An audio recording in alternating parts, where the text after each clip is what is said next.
like in sound. And of course, you have to be careful with velocities because if the direction of the moving source changes, the sign here changes. Also, we quoted the formula, I think we did, F equals F naught times 1 minus V over C, 1 plus V over C. This whole thing is under a radical sign. That is the stated Doppler shift of frequency for light without proof, because it requires an understanding of relativity, chapter 34. So we're quoting it without proof here. We'll discuss it in chapter 34. Now, the next thing I'd like to talk about, the next topic, this is review, the next new topic is reflection. And I'd like to talk about perhaps light waves reflecting off of a surface. So here is a surface like this. Let's imagine it to be a mirror. And we'll be sending in a beam of light, like a beam from a laser, to strike this reflective surface. And typically we strike the surface and measure the incident angle, and I'm just going to call it theta sub I, relative to the normal drawn at the point of contact. And the light wave is, the light ray is reflected then. And through careful experimentation you can show that the reflected angle, I'll call it theta sub R, is always equal to the incident angle. Theta I equals theta R. As long as you draw the normal right to the point of contact, the incident angle is equal to the reflected angle. Now, our author puts a beautiful description as to why that happens, and let me find it quickly in the book here. I rather like his illustration. I've tried over again to draw this illustration on the board, and it just doesn't work. So, on page 548, it shows a beautiful explanation, and this is kind of interesting. Let me tell you, in the back of my mind, this is like a neat way to transition between thinking of light as a set of waves and thinking of light as a ray system. Predominantly, we've been thinking of light as a wave system up until this point, and we're getting ready to transition to think of light as rays. So this is a neat illustration about how that transition takes place. And it's kind of interesting to compare this figure, 16.27, to the next figure, 16.28. And that's where he really makes a very good transition between the two. Well, suffice it to say at this point, when we're dealing with reflected light, angle of incidence equals angle of reflection. And the only thing you have to keep in mind is that you must draw the normal at the point of contact. That takes into account curved mirrored surfaces. All right, so far so good. All right, that's there. The next topic I'd like to talk about is again related to this sort of thing. However, it's kind of fun to talk about it in much more practical terms, and then we can introduce the relationship in light. But here's the way of discussing our next topic, and by the way, the title of our next topic is refraction, not reflection, but refraction. An interesting way of thinking about it, however, is to imagine that we take a field trip. Let's go camping. I like camping. Do you like camping? Yeah. Let's go camping. And I'm going to choose Lake Arrowhead to go camping at. We're going to have a class camping trip to Lake Arrowhead. I particularly like camping at Lake Arrowhead because they have the Hilton there. That's my way of camping. So we're going to go have a nice physics camp trip like this. And here's the lake. Over here is just the regular, this is water. This is air. And we go camping, and we meet in the morning and have a little lecture on physics. So we're down here, we're having a lecture on physics. Apparently I haven't been feeding you very well on this trip. Okay. The guy over here is doing the lecturing here like this. He's losing his hair, salt and pepper beard, kind of a good looking fellow. Doing all the talking and chatting about things. And of course, like always when you have a field trip, most of the students participate in the field trip, but there's always somebody who has to sneak off and do something on their own. I'm not sure. Maybe it's Christina. We'll pick on her today. And while we're having our talk, she decides to go swimming. Okay? So she's out here swimming and in the water, and then realizes she never learned to swim. This is terrible. Okay. She needs help. Wants to be rescued. It's kind of cold out there anyway. So I think you know that if we're going to go rescue her, that if we swim at exactly the same speed that we run, the path to rescuing her would be a straight line.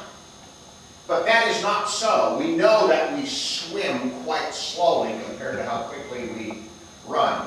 Let's imagine that we run almost infinitely fast and we swim incredibly slowly. What would be the point of closest approach, of quickest approach? If I wanted to find the place on the shoreline to enter the water, where would it be? If we could run really, really fast and we swim really, really slow, almost infinitely fast running, almost infinitely slow swimming, you're indicating it. What do you mean? Just go up to find the minimum distance, right? So we would go straight like this, we'd run the most, and swim the least. So the point of entering the water is not here, and it's also not here, because we don't run infinitely fast and swim infinitely slowly. The point of quickest approach is somewhere between those two, right? Someplace in between those two, this is actually the point of quickest approach. From our location to this point, wherever it might be, is the point of quickest approach. I think you'll agree with me that the closer the ratio, the closer our run velocity is to our swim velocity, the closer this point will be down here. Or conversely, the bigger the dispersion between those two, the closer this point's going to be up here. So it kind of depends on the velocity that we get in the air divided by the velocity we get when we swim, so the velocity in the water. That ratio tells us where we're supposed to locate this point. And without actually proving this, I'm going to quote for you Schnell's law. Schnell's law says that, well, if we consider this ratio to be n, which is called the index of refraction, then this angle, theta incident, this angle, theta refracted, n air sine theta incident equals n water sine theta refracted.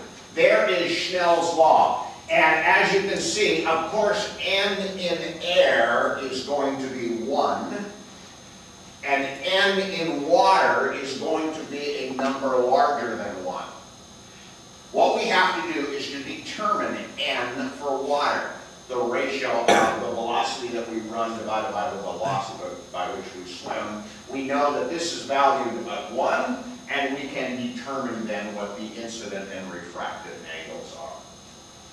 So in an effort not to waste time while rescuing Christina, instead of just taking off, we immediately drop down, clear some dirt, using our fingers, write down Schnell's law to calculate the route of quickest approach to save her. Well, it turns out it was all a ruse, and by the time we get done talking about it, she has decided that she was tired of waiting for us, so she comes over here, builds a fire, and dries out. So that's fine now. All right, Snell's law. Snell's law tells us that there is a route of quickest approach when you go from one medium to the next. And Snell's law applies to anything. It's not just saving people. But if you have light entering a medium of optical density, like let's take, for example, light going from air into maybe glass. The light must bend its course to get through the glass as quickly as possible. So, in other words, if I have a situation like this, air and glass, and we send in a beam of light, perhaps from a laser, the light will always bend to find the quickest route from point A to point B. Light knew Snell's law before Snell knew Snell's law.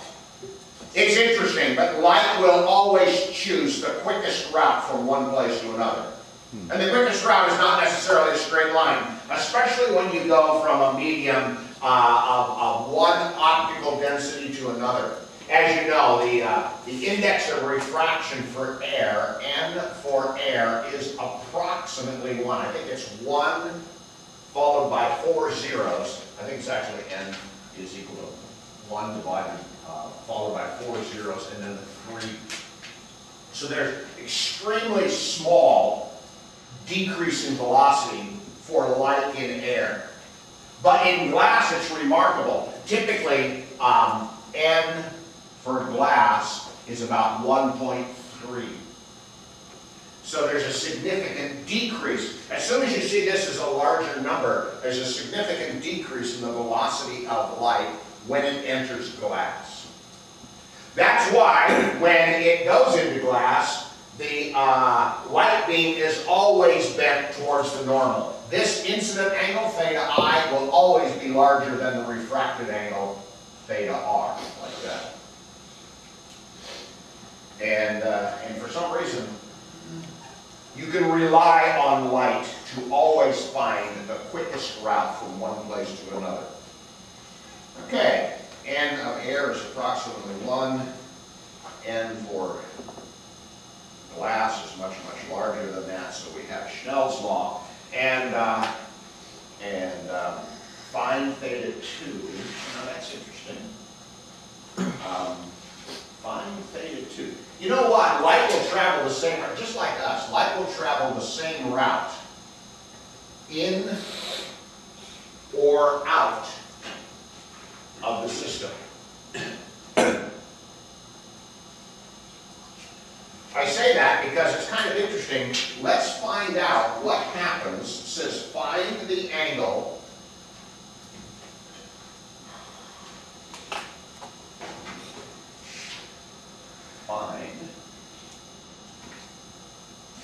theta 2 when theta 1 equals 90 degrees.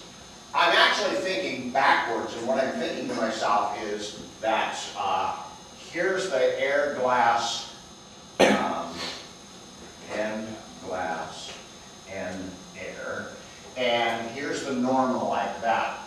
I'm thinking about sending the light beam the other way. I'll use red again for light. I'm thinking about sending the light beam in the opposite direction. That is, have the light beam coming in this direction, and then of course the angle in air has to be larger than the angle in glass. I want to find out when does this angle turn into 90 degrees. So in this case, we're measuring relative to this angle, so we're going to call this one theta 2, and this is theta 1. The air medium is the medium that we're calling 1. The glass medium is the medium that we're calling 2. And so if we send the light in a backwards direction coming through the glass at what angle theta 2 will give me a refracted angle of theta 1. It must happen because we know that this angle is always larger than that angle. This angle over here in air is going to be larger than that angle there. So before theta 2 becomes 90, theta 1 should be 90. Before theta 2 becomes 90, theta 1 will be 90. So it's easy to do, of course. All you have to do is to say that since n1, start with this, n1 sine theta 1 to sine theta 2. So this is the glass medium, the 2 medium, and this is the air medium, the 1 medium. So of course n1 is, for all intents and purposes, n1 is 1. What are we solving for? Theta 2. So sine theta 1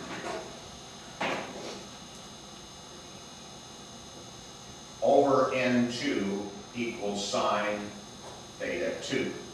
So of course theta 2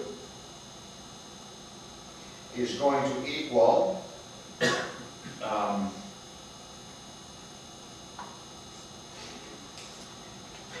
left one step on. 1 over n2. Why? Because we selected theta 1 to be 90 degrees. So sine inverse 1 over n2 is going to be theta 2. And what is that? Let's see. Sine inverse of 1 over n2, and let's just make it 1.3. We don't have one to look it up.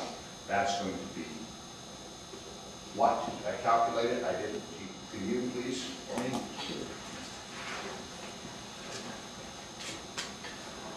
Just sine inverse of that number.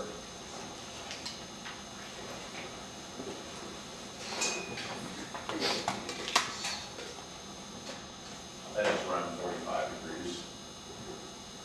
Maybe 40.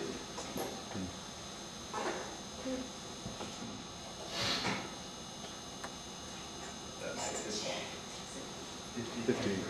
Is it 53? 50.3. Oh, 50.3, so it's 50 degrees roughly.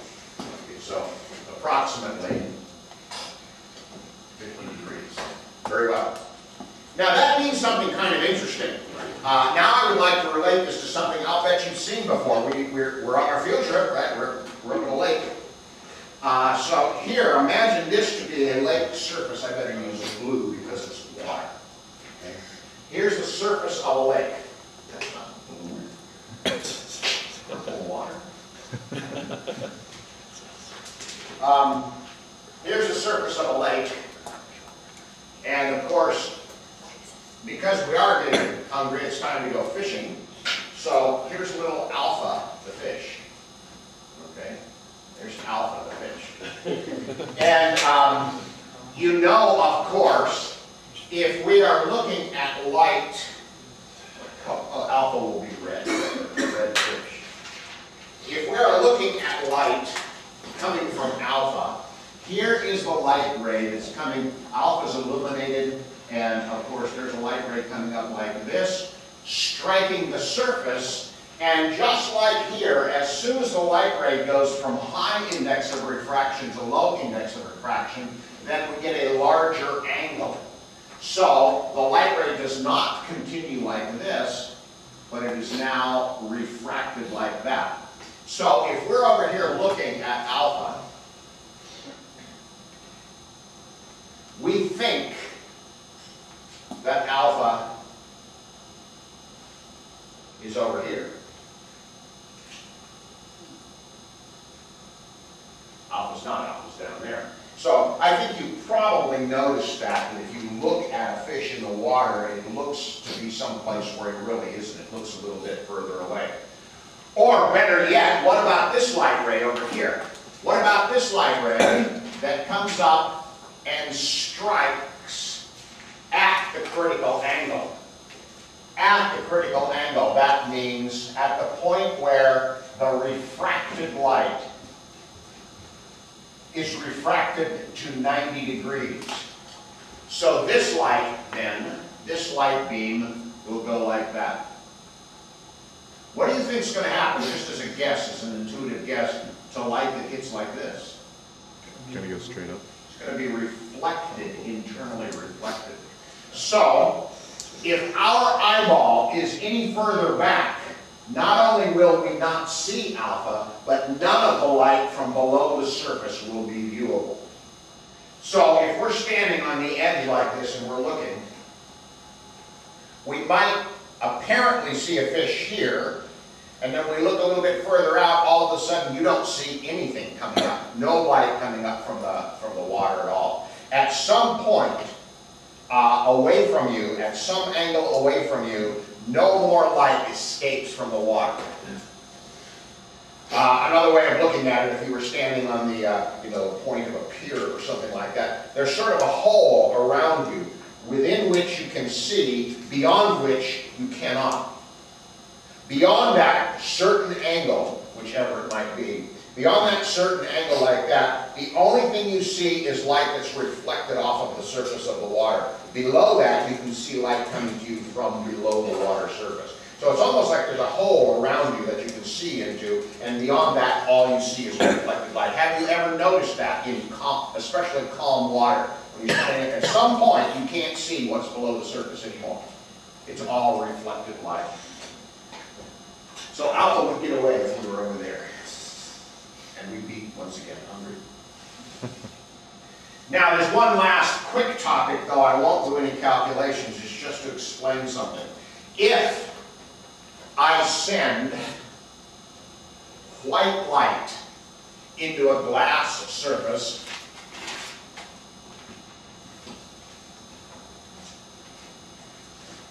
it's pretty interesting to notice, and now I think you can explain that red light is bent to this direction, orange, yellow, green is bent to this direction, blue, indigo, and violet is bent to that direction like that. So what we have is draw the normal at this point, and you'll notice that there is a certain index, there's a certain angle of incidence, theta I, for white light striking this air-glass interface. And then we have three other angles I've shown here, here, and here. This would be theta, let me get fancy about this. This is theta red. This one, theta green. And this one, theta violet. I'm kind of going slow here to give you a chance to maybe want to volunteer what in the world is going on. Why is it that when white light enters, red bends to this angle, green is at this angle, violet is at that angle? Why is it that there are different angles? Yes? They have different velocities. That's correct. Which one is fastest? Violet. Yeah. Red. The one that changes the least in velocity changes the least in angle. So the incident angle and the refracted angle of red are closer. Therefore, there's a minimum decrease in velocity. That's actually fairly easy to understand if you stop and think about the frequency of light. Red light, longer wavelength, means the oscillations are slower. When you go into an optically dense medium, it is less restricted.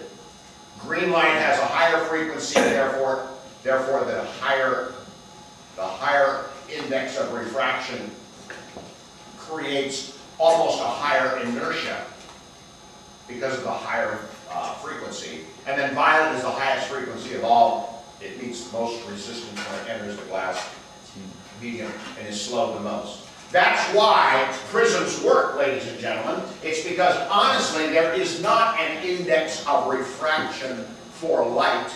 There's an index of refraction for each and every color of light. And when you look up the index, if you look in our textbook and it gives you the index of refraction, let me see if I can find that table quickly. No, I can't. It's not here. If you look it up and find the index of refraction, typically they give you the index of refraction for glass without specifying.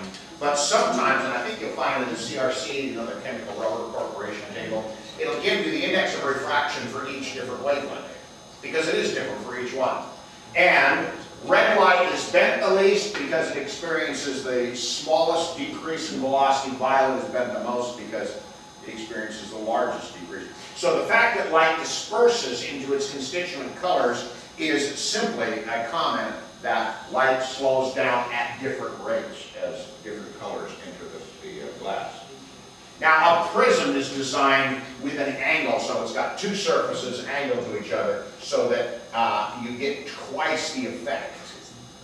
It's refracted twice at the two different surfaces at different angles, and it enhances the effect to make this angle much, much larger.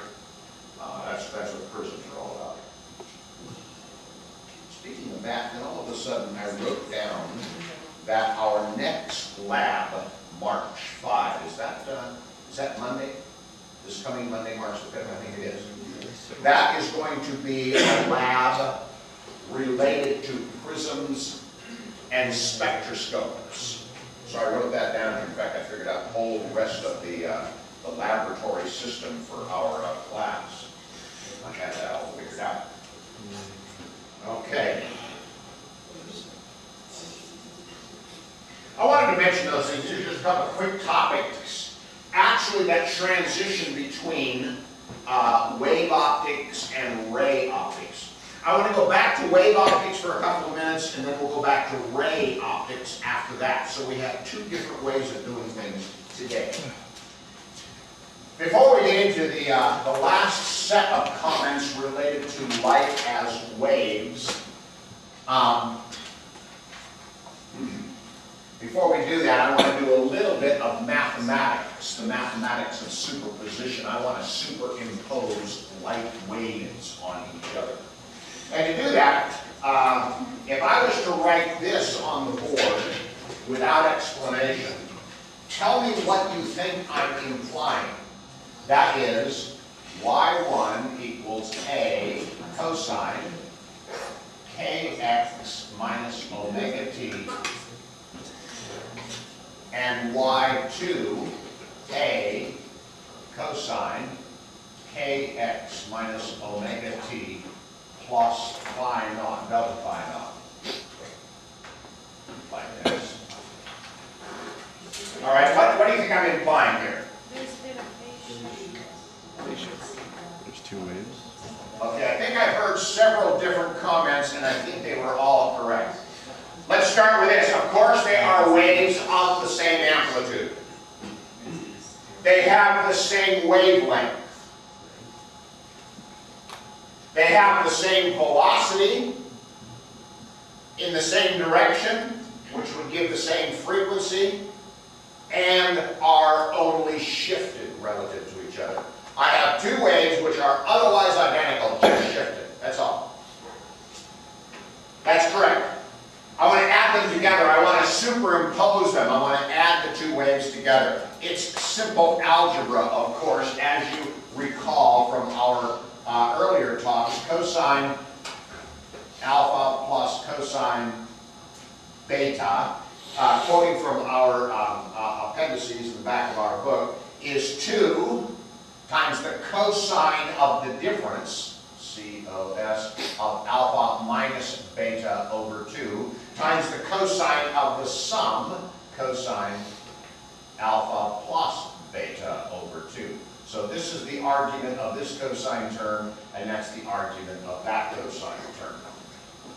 So what I would like to do then is to simply write down what is y total, which of course is y1 plus y2, and that's going to be factor the a out, and we end up, of course, with 2a times the cosine of half the difference. Let's call the first one alpha, so it's going to be kx minus omega t minus kx minus omega t plus delta phi all over 2. So there's the argument of this cosine term, and the second one is the argument of the sum of the two of them, which is going to be cosine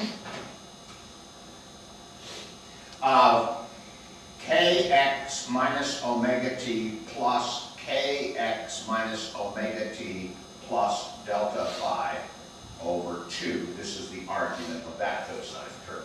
It's very easy to write down then. Y total is going to be 2a, and now I'm going to move things a little bit. Let's do this term first. And you see that I have kx plus kx over 2. So I have 2kx over 2 cosine kx. And then I have minus omega t plus minus omega t. So that's minus 2 omega t over 2. So minus omega t. And then we have plus delta phi over 2. So there's the argument of one term, this one. And here's the argument of the other term. I have kx minus kx, that's gone. Minus omega t minus a minus omega t, that's gone. All that's left is delta phi over 2. So we have cosine of delta phi over 2. That is, of course, fixed. That's a fixed value. Notice what I have then is I have a wave function that is profoundly similar to either one of the previous two waves. It has the same wavelength, the same velocity, therefore it has the same frequency. It is, however, phase shifted to be exactly in between the previous two. So it's, the only difference between this and either one of our original waves is it's halfway in between, that's all. And then this term is simply a term related to the phase shift. Now, if the phase shift is small, if the two waves are almost overlapping each other, if that phase shift is small, half of it's going to be even smaller, and the cosine of an extremely small number is approximately 1. Therefore, the amplitude is twice either previous amplitude. But what if we have a phase shift of, let's say, pi, half a wavelength, phase shift? Then, this is the cosine of pi over 2, which is what? 0. That's 0, yeah. This illustration is found on your page. Ah, there it is. Beautiful picture. It's on page 565, please.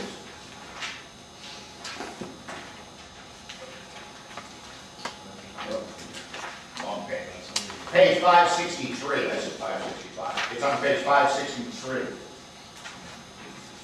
Figure 17.2 is showing, well, there's the solution, and you'll notice in figure 17.2a, we have the two waves just slightly shifted relative to each other. Hence, therefore, you would expect what we call constructive interference. The two waves add together, giving you a much taller wave. And the two waves, he draws them in green and blue, and the superimposed wave is the red wave. You'll notice that it is approximately twice the height of either one of the original waves, and that its peak and its 0 is halfway between the two waves that added together to make it. Or if the two waves are shifted by half a wavelength, or pi radians, that's the B illustration, and of course the sum is 0. If you have two waves adding together that are perfectly out of phase, you get perfectly destructive interference, where the two waves destroy each other, and the result is 0 all the way.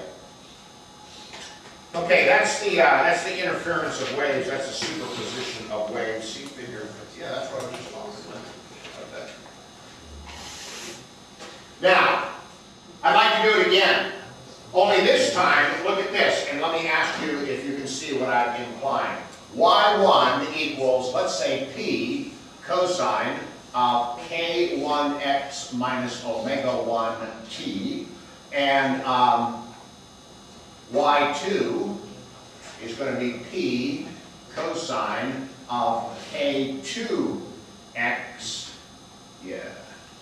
k2x minus omega 2t. I'm about to superimpose those. I'm about to say y total is the sum of these two, y1 plus y2. But before I do that, what am I implying here? Different velocity. There's more than a phase shift. We have the same amplitude, of course. Cosine k1x, k2x, omega 1t, omega 2t. They're not the same wavelength. They're traveling at the same velocity, so they have different frequencies and they have different wavelengths. Now we're going to superimpose two waves which are not the same as each other in any way except amplitude. Okay? Well, same kind of thing that we're going to do, and that is we're going to add these two together, and let's see, I put down alpha plus beta over 2. You see, I'm thinking about this part right now, this argument right now, and of course that's going to turn out to be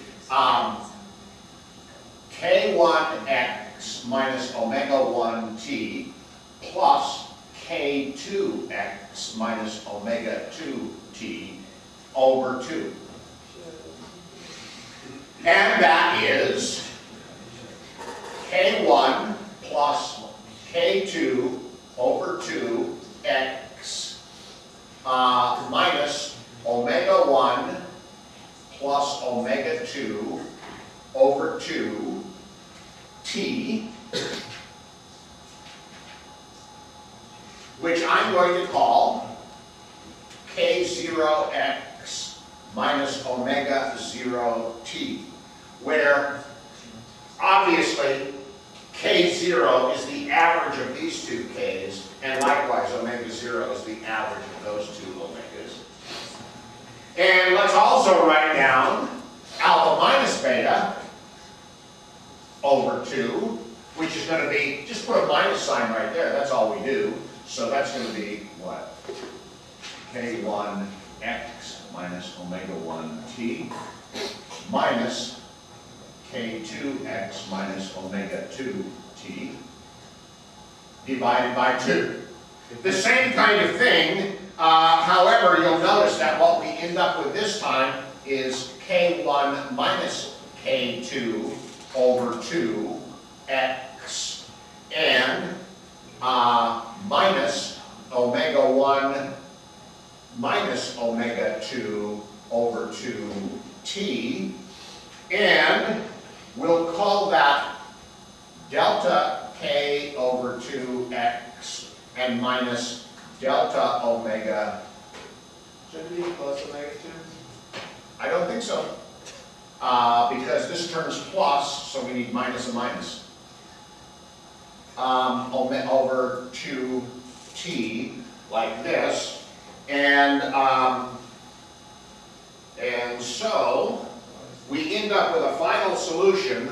Y total is going to be, of course we're going to, where are we? I'm completely lost. We have this thing here. So what we're going to have then is we're going to have 2 times the amplitude, 2p, times the cosine of, did I write the sum of the difference first? Delta k over 2x minus delta omega over 2t times the cosine of k0x minus omega 0t, like this. Okay, so we have this nice solution where I just took these two values, put this in for one cosine argument, put this in for the other cosine argument, and then multiplied it by twice the amplitude. Now I want to imagine that I set up something like this. Look, what if I was to say that lambda 1 minus lambda 2 is very, very much less than 1. In fact, I don't even care if it's positive or negative, so I'm going to say the absolute value of the difference between between those two. What am I saying is we're adding together two waves of similar wavelength, just not the same. So what happens in a situation like that? Well, when we have that, then of course, look at K naught here. It's the sum of these two Ks divided by 2, but these two are related to wavelength. So if the wavelength of those two are extremely similar, then K naught is approximately K1 or K2. K naught is approximately K1 or K2. So you have two wavelengths that are very similar to each other. You add them together, your overall result is going to depend on this term called K naught, but K naught is going to be profoundly similar to either one of the previous two. Which of course implies that omega naught is the same, is also very similar to omega 1 or omega 2. So the overall wave is going to have a wavelength which is somewhere actually between the two previous wavelengths, and since they're very close together, averaging between them is going to be very similar to either one. However, that is not so for delta K or delta omega, is it? Because those are differences. Delta K, did I write it as delta K? Yeah, just delta K, which is K1 minus K2. There we're talking about a difference between two values that are very close together, so delta K is going to be very small. Well, the K term is what? It's 2 pi over lambda. That's what delta K is, delta K over lambda naught. And if delta K is very small, then that lambda is very large, isn't it? So we have a very, very large lambda. Where am I? I'm lost on my page here. So delta K means that the lambda is very, very large. Likewise, delta omega is small. So that T, the period, is large. Remember that the omega term was 2 pi over T, or it is 2 pi times the frequency like that. So the period is large and the frequency is small.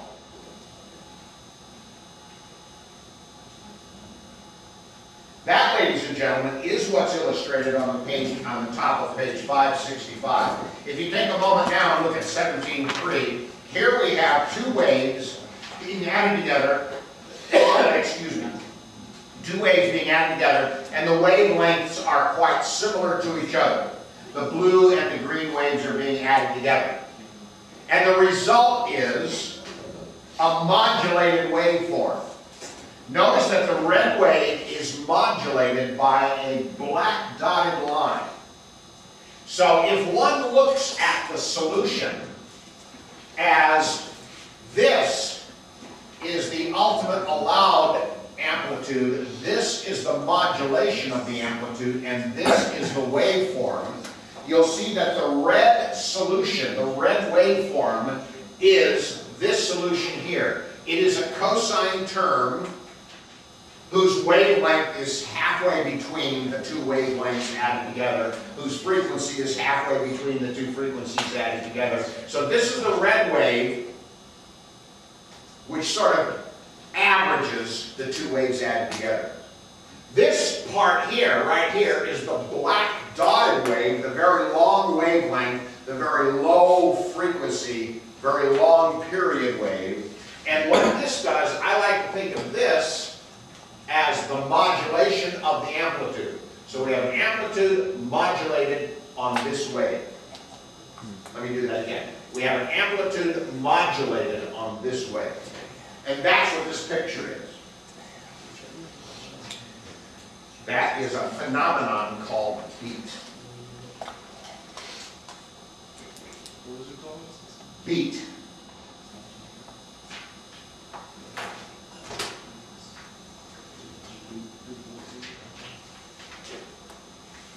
What's going on here? Oh, I know what's going on here.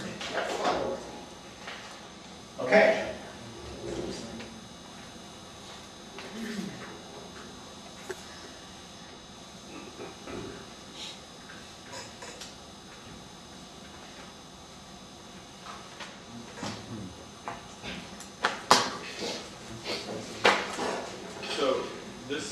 Y total would happen if we just had these two waves side by side to add up to this Y total? Yes, if you had two tuning forks of very similar frequencies and struck them, you would hear wow, wow, wow. You would hear a modulated amplitude. In fact, in the old days, ladies and gentlemen, that's how they would tune things like pianos. They would have a tuning fork of a perfect frequency. Let's start with middle C. And the piano tuner would strike the tuning fork, hold it next to his ear, and strike the key on the piano. If they were exactly the same wavelength, the same frequency, the same period, then you would hear one constant tone. But of course, the piano would be out of tune slightly.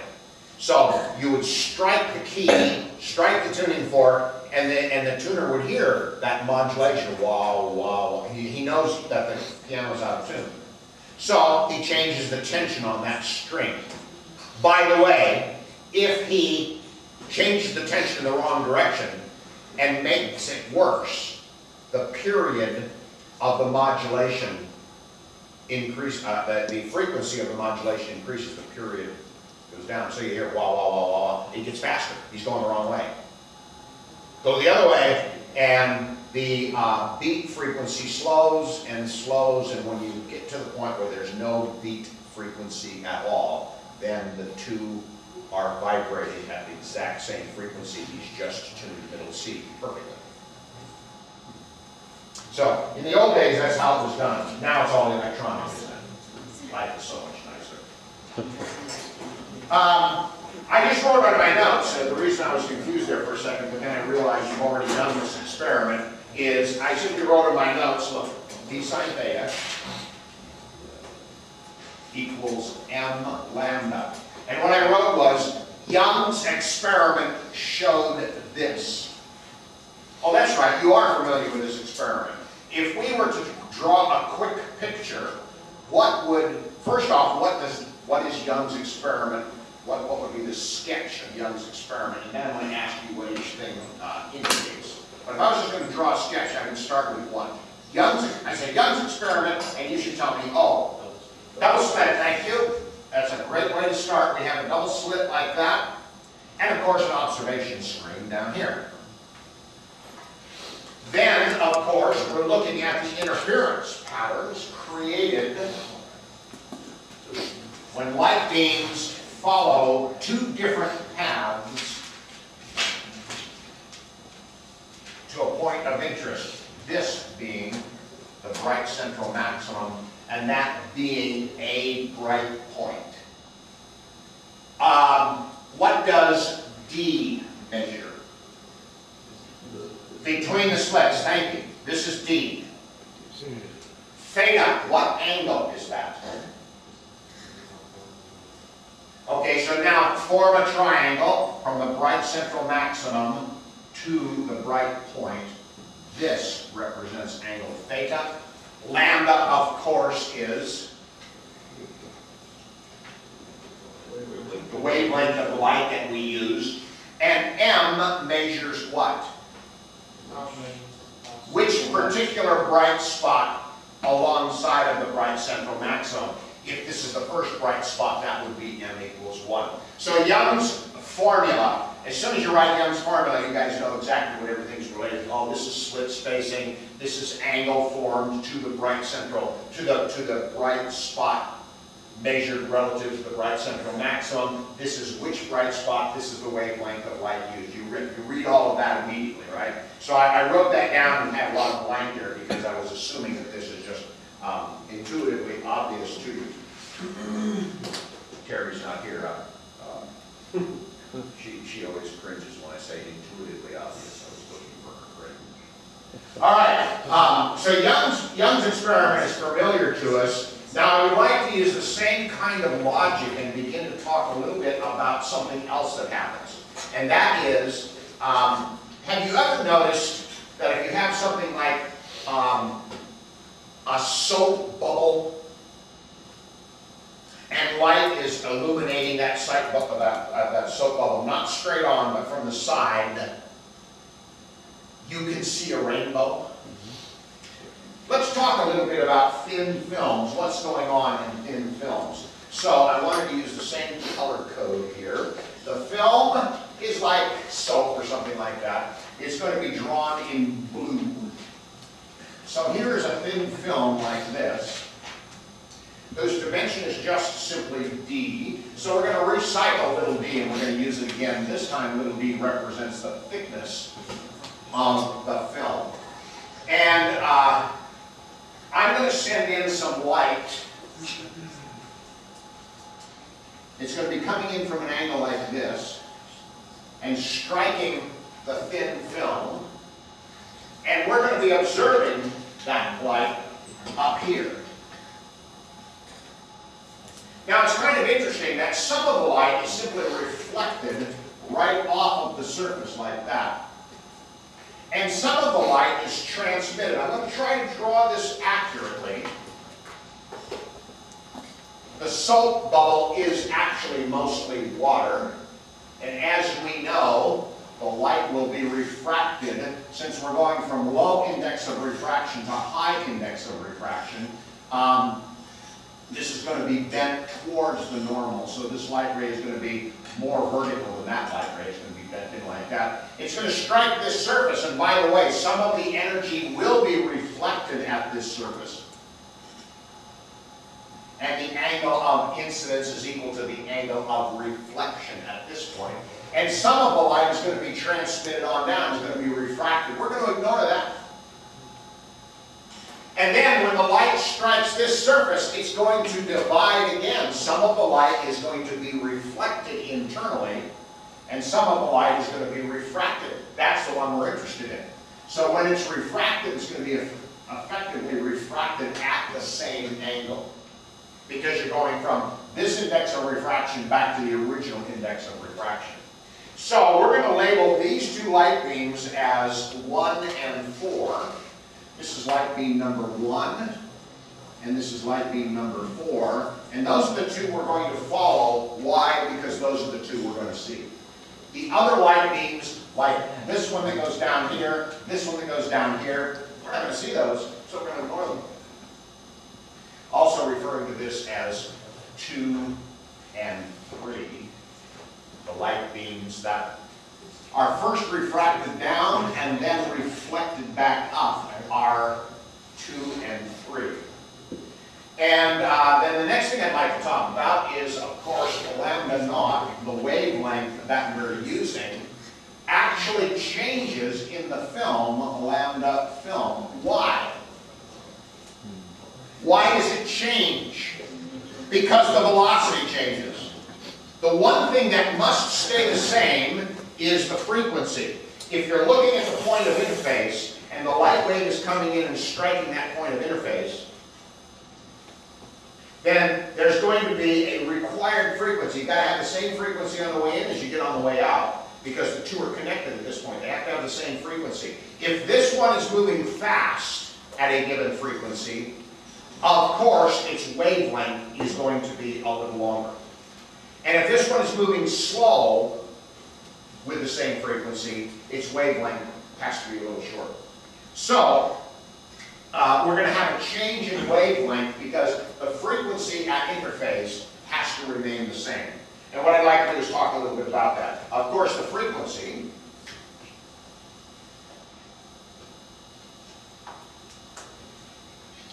which I'm going to call nu, is, of course, the velocity of a wave divided by its wavelength.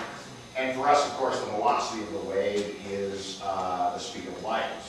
So, what I'm going to say is nu naught, the frequency in this area, is going to be the speed of light, which for all intents and purposes is c, divided by lambda naught. And of course, nu, which is the frequency in the film, is going to be the velocity in the film divided by the wavelength in the film, like that. And as you know, what we just said is that the two frequencies must be the same. The frequency in air must be the same as the frequency in the film. So we, of course, have c over lambda naught equals v over lambda f. And I wanted to solve this thing then for lambda f and find out how this wavelength is related to that wavelength. Of course, this goes up here, that comes down there, and we end up with lambda f is equal to v over c lambda naught, which you recognize that to be lambda naught over n. That's the inverse of n. So if I know the index of refraction n, the material of the film, I can easily write a relationship between the wavelength in the film and the wavelength in air. Okay, great. I thought I needed to add that. So the one thing we're going to insist upon is that the angle theta be relatively small. This theta is going to be small.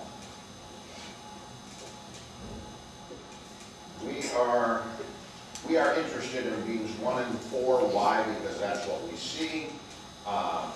Obviously, the light traveling on route number 4 travels further than the light on route number 1. So the actual path length of route 4 is approximately 2d longer than route 1. How can I argue that? Well, if theta is really, really small, then these angles inside here are even smaller. So this is almost virtually going straight up and down. It's only been exaggerated for clarity here. And also, I wish to argue that light ray number 1 suffers a, quote, hard reflection. It's reflecting off of a hard surface. Why? Because the index of refraction here is greater than the index of refraction there. It's a, quote, hard reflection. Do you remember when we had the wave demonstrator in here? When you have a hard reflection, do you remember? It flips the wave. So, at the boundary, delta phi for path 1 is the change in the phase angle for path number 1 is pi because of a hard reflection. Now, path 4 never suffers a hard reflection, does it? Because path 4, well, there's no reflection until it hits here. And when it hits here, that's a soft reflection because this index is larger than that index. Therefore, the reflection here is a soft reflection. When it goes up here, there is no reflection here. So beam number 4 suffers no hard reflections. However, it does suffer a phase difference because it travels further. There's going to be a phase difference in path 4 because it travels through the film.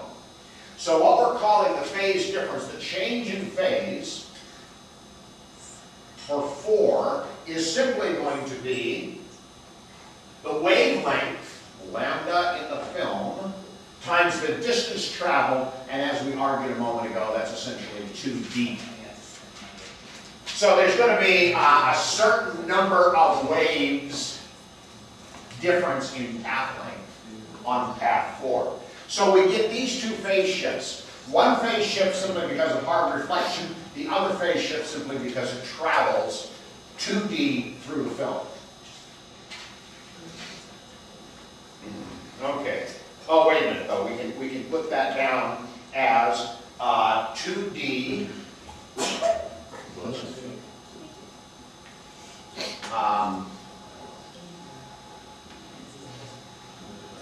that is no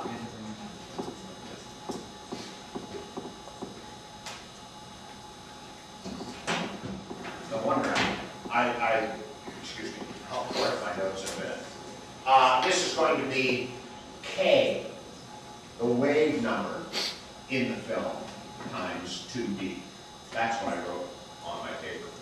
That's what I should have written on my paper. So what you do to get the phase difference is to simply write down the wave number times the distance traveled, which of course that becomes 4 pi over lambda f d, because k is 2 pi over lambda. And replacing for lambda f, then you get 4 pi dx n over lambda naught. Okay, my apologies for that. This is not supposed to be lambda f, this is kf. And then I replace from k 2 pi over lambda f. All right. I'm sure you know that's correct. That's not minor. Hence, therefore, the net phase difference between the two, delta phi net, is going to be the sum of the two, and I'm writing it down as delta phi 4 minus delta phi 2, because I feel pretty certain about this. Delta phi 2 is only half a wavelength. A soap bubble is going to be thick enough that there's going to be more than half a wavelength optical path difference. Waves, light waves are so short that this distance d is going to be quite large compared to lambda. So I feel fairly confident then that this phase shift is going to be larger than that phase shift. So, of course, we can write that down right now. I can write that down as what? 4 pi d n over lambda naught minus pi, which of course the pi can be factored out. It'll be helpful to do that. Pi times, that's all I did, was 4 d n over lambda minus 1. So that describes the phase difference between the two light rays that will be mixing in our eye. Professor, shouldn't it be 1 in the equation up there instead of 2? Thank you. Right here? Oh, yeah, okay, cool. Let me see. I'm no longer confused. Yeah, it should be. No, it's not. Yes, it's the difference between those two, because those are the ones that are mixing together is 1 and 4, not 4 and 2. I really have to stop writing notes today, don't I? I really do.